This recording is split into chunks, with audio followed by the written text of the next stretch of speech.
et aux gens de partager leur richesse avec les pays pauvres.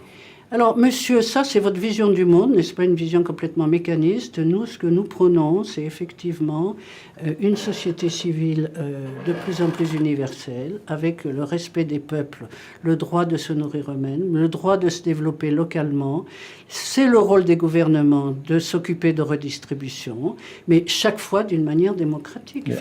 Donc vous redistribuez au sein des États. Il n'y a pas de redistribution mondiale dans votre système. États, et nous, effectivement, nous espérons que la société civile et sa réflexion aboutissent à des notions de solidarité qui dépassent un peu l'appât du gain, qui est le seul langage qui meut les sociétés multinationales. Il me semble que l'OMC a failli à sa mission, qui était de réglementer le marché, que l'OMC dispose d'un pouvoir disproportionné, et là notamment dans l'organe de régulation des conflits, où par exemple l'OMC peut prendre des mesures, par exemple, contre un pays.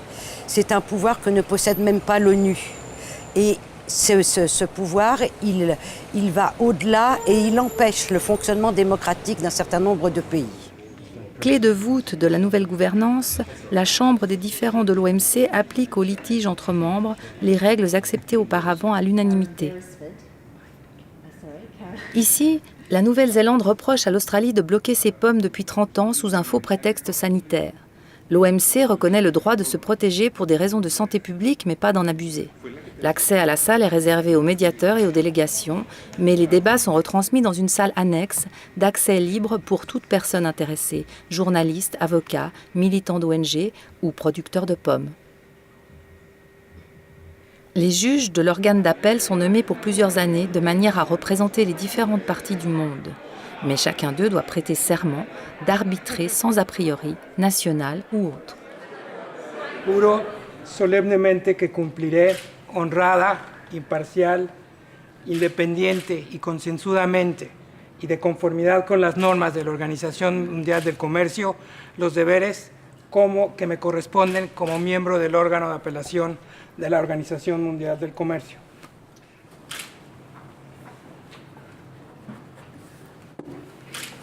S'il y a un différend entre deux États sur l'interprétation des traités, donc sur l'objet de l'OMC, qui sont les rapports commerciaux, en fin de compte, on peut obtenir une décision obligatoire, avec une possibilité de sanction si l'autre partie n'obtempère pas. Non.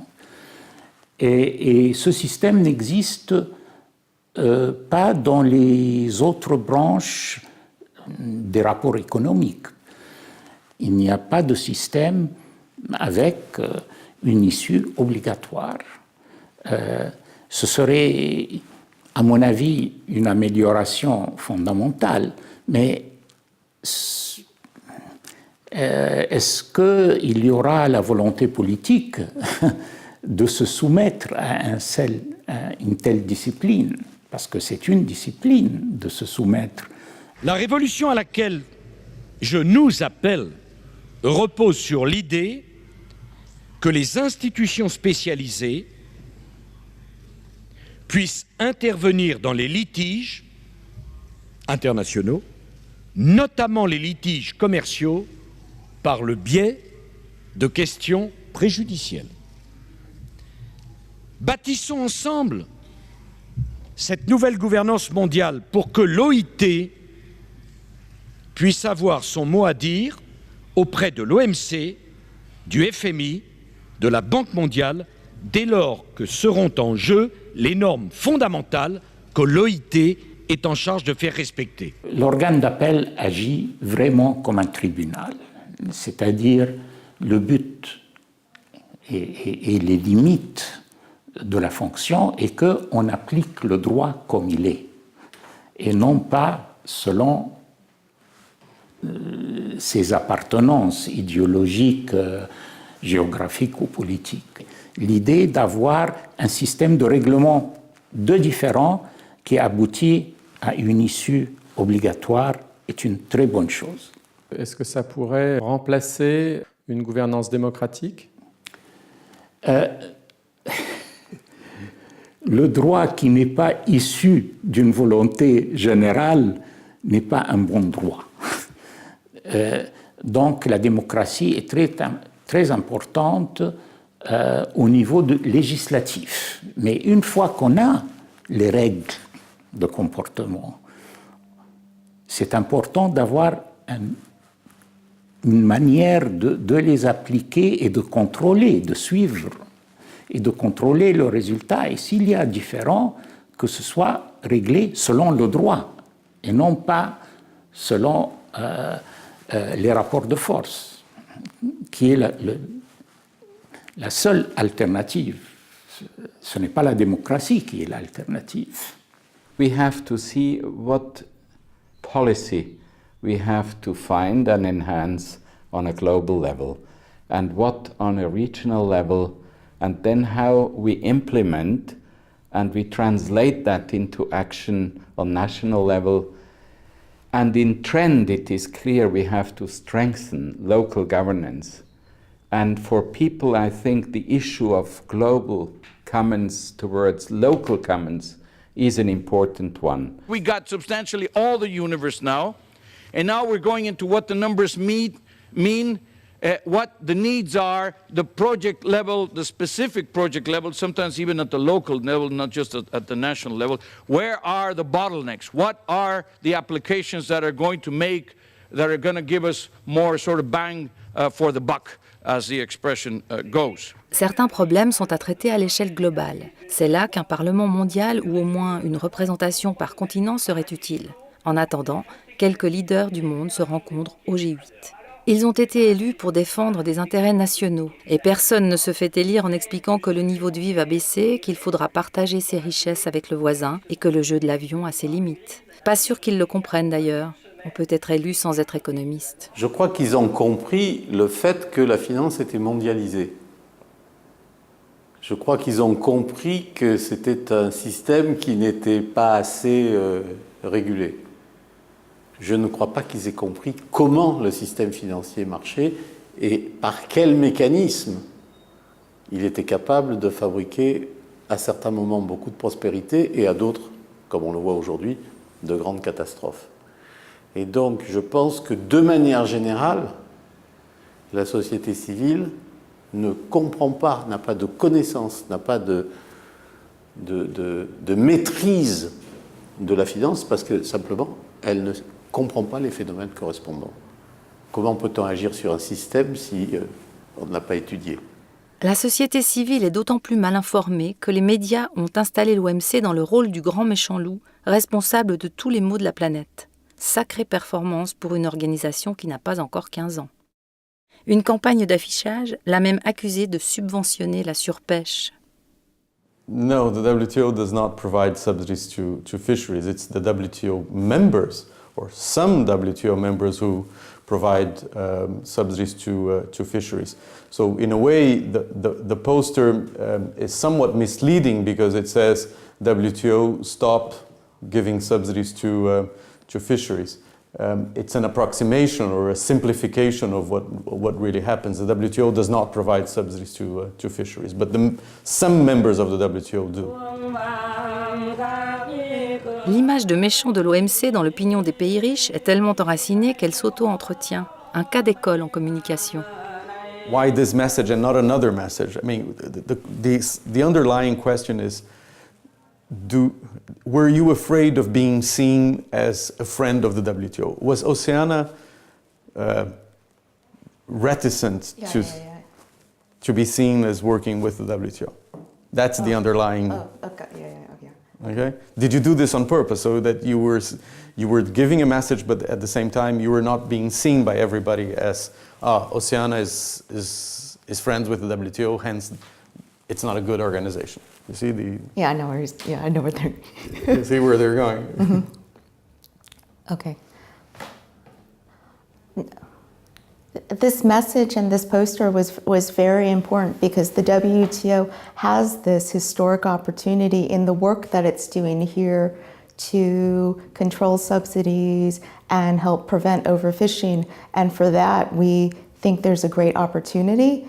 But we thought the key message is that from this negotiation, they must stop these overfishing, these bad, harmful subsidies.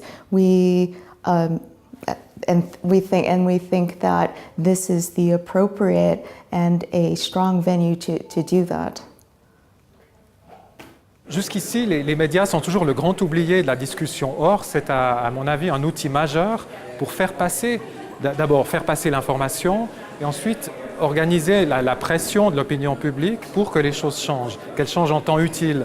Donc, il faudrait que les médias soient, au fond, associés à la discussion pour arriver à un maximum d'efficacité dans la communication des enjeux de l'humanité. Actuellement, les médias s'intéressent surtout aux crises. On ne parle jamais de avant ou après la crise. Donc la prévention et le suivi. Et là, je pense qu'il faudrait une discussion sérieuse avec les dirigeants des médias pour voir comment ils pourraient s'intégrer dans l'organisation du sauvetage de la planète.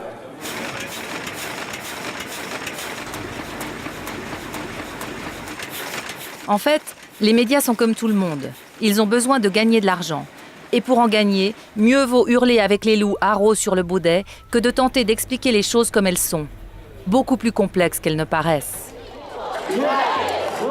Les pays occidentaux ne seront plus jamais maîtres du monde.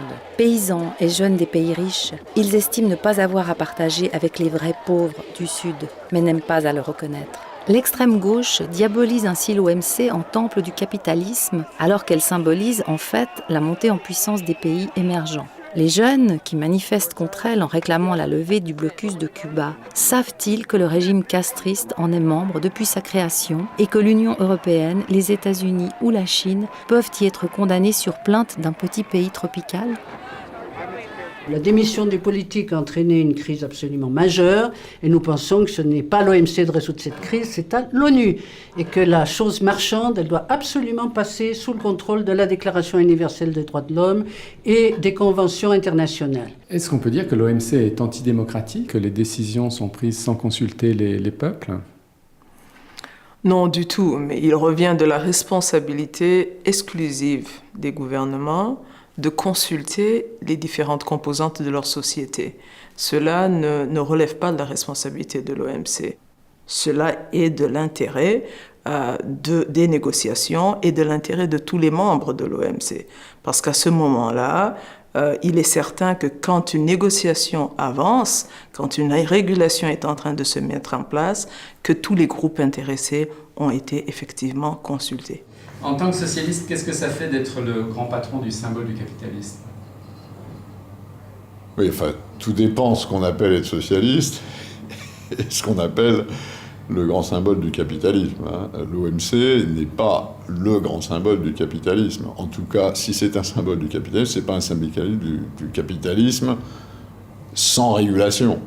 Au contraire, en tant que socialiste, je dirige une organisation internationale dont l'une des missions est de réguler le capitalisme. L'OMC, c'est l'Organisation mondiale du commerce. C'est pas juste le libre-échange ou la loi de la jungle. Au contraire, ça fait 60 ans qu'on est dans le business des règles.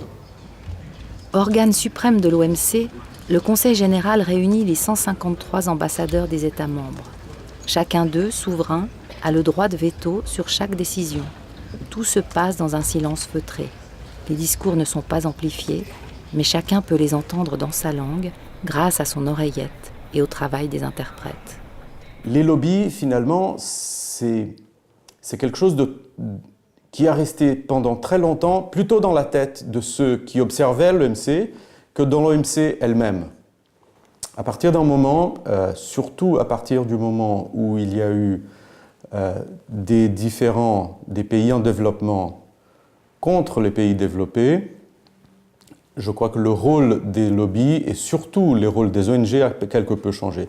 Et un grand tournant, c'est le différend entre le Brésil et pays africains, les 4 du coton, contre les États-Unis à cause des subventions américaines au coton, où il y a eu un travail avec Oxfam et on arrive à un stade où le dialogue avec des ONG, par exemple environnementales, se font non pas par opposition, mais par construction des intérêts communs. Regarde le t-shirt de ce type-là.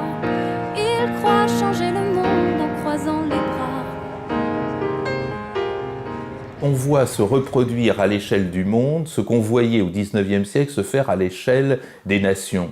C'est-à-dire, lorsqu'un pouvoir, une domination deviennent visibles, eh bien, ils alimentent une contestation. Et la contestation, elle est protestation avant d'être proposition. Vous le voyez dans l'anarcho-syndicalisme au XIXe siècle, vous le voyez dans la naissance du mouvement ouvrier, c'est-à-dire le passage de la protestation à la proposition, c'est le passage de la révolution à la réforme. Et effectivement, comment peut-on oublier qu'à la base de l'ordre politique, il y a la résistance à la domination ? Cette résistance à la domination telle qu'on l'a vue se mettre en route à Seattle, qui est d'un certain point de vue un point de départ en 1999, c'est exactement cette contestation brutale que l'on a vu s'ébaucher au milieu du XIXe siècle et qui a porté le mouvement syndical. Du XIXe siècle à la Seconde Guerre mondiale, deux discours s'affrontent au sein de la classe ouvrière. Au slogan internationaliste « Prolétaires de tous les pays, unissez-vous », firent écho fascisme et national-socialisme, qui préféraient protéger les peuples à l'intérieur de leurs frontières. Les paysans colonisés étaient déjà les oubliés de l'histoire. L'échec de tous fut sanglant, mais les altermondialistes n'ont semble-t-il pas retenu la leçon du passé. Vous vous rappelez, la Première Guerre, on avait dit c'est la dernière, il n'y aura plus. Et puis, il y a eu la Deuxième, et puis la guerre de Corée, la guerre du Vietnam, et bien d'autres choses. Et à mon avis, avec la course aux armements que font les Chinois aussi, entre autres, regardez les dépenses qu'ils vont mettre en plus. On produit des Mirages, des Phantom, des F-16, des F-150, des blindés, des sous-marins nucléaires, qui coûtent des milliards d'ailleurs. Des milliards de dollars, un sous-marin coûte des milliards, un porte-avions nucléaire coûte des milliards de dollars, d'euros. Alors, quand je vois ça, en tant que simple Cambodgien, je dis, mais ça coûte 6 milliards de bâtir, je crois, les Anglais, où un pays va investir dans un porte-avions nucléaire. C'est l'argent au Cambodge, 6 milliards, mais ça va développer tout notre pays, là, de 15 millions d'habitants. C'est incroyable, quand vous regardez entre un porte-avions nucléaire qui va servir à quoi? Plutôt à faire la guerre, ou protéger, vous diriez, mais aussi à faire la guerre, c'est les deux. Parmi ceux qui avaient connu la guerre, ces morts, ces souffrances, se levèrent des hommes de bonne volonté qui s'écrièrent pour dire « plus jamais cela ». Ils voulaient que le droit prenne le pas sur la force. Ils créèrent la Société des Nations, ils mirent la guerre hors la loi. Je crains que la nature humaine reste ce qu'elle est, quoi. C'est pour ça, on en a parlé ce matin, il y a besoin de plus d'honnêteté, d'intégrité, et surtout pour moi, de spiritualité, quoi. Du grand rêve de paix qui avait porté les espoirs d'une génération meurtrie, il ne resta à nouveau que des ruines, des larmes, des millions de morts et le souvenir de la Shoah. De cet échec, quelque chose cependant survécut. Les rédacteurs du traité de Versailles avaient eu au moins raison sur un point lorsqu'ils ont écrit « La paix universelle ne peut être fondée que sur la base de la justice sociale ». Le problème n'est pas seulement une question d'argent. C'est aussi une question de mentalité. Il faut démystifier les mentalités. Il faut introduire de nouvelles méthodes de production, de nouvelles normes de travail recommandées par le BIT. Il y a un dicton chinois qui dit, pour aider un affamé, il faut lui apprendre à pêcher le poisson, pas lui donner du poisson. Je pense que nous avons besoin, nous, en tant que pays africain en particulier, d'améliorer notre capacité de production, notre méthode de production, notre conception de production, notre philosophie et vision du présent et de l'avenir. L'argent nous aidera, bien entendu, mais nous avons besoin de technologie, énormément, pour améliorer la façon de faire. Quand vous allez dans certaines régions, la façon de produire n'a pas changé depuis 40-50 ans. Le mystère de l'intégration, c'est en même temps, effectivement,